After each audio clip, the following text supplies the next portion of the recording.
عید قربان آمد و در مکه حج اکبر است.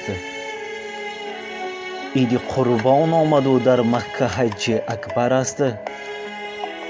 دوستان را تبریک نمودن سنتی پیغمبر است. مبارک مبارک ای برادر عید قربان، خدا رزق تو را سازد فراوان.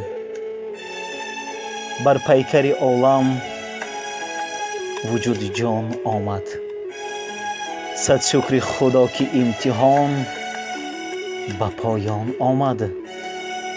از لطف خداوند خلیل الرحمن یک عید بزرگ به نام قربان آمد.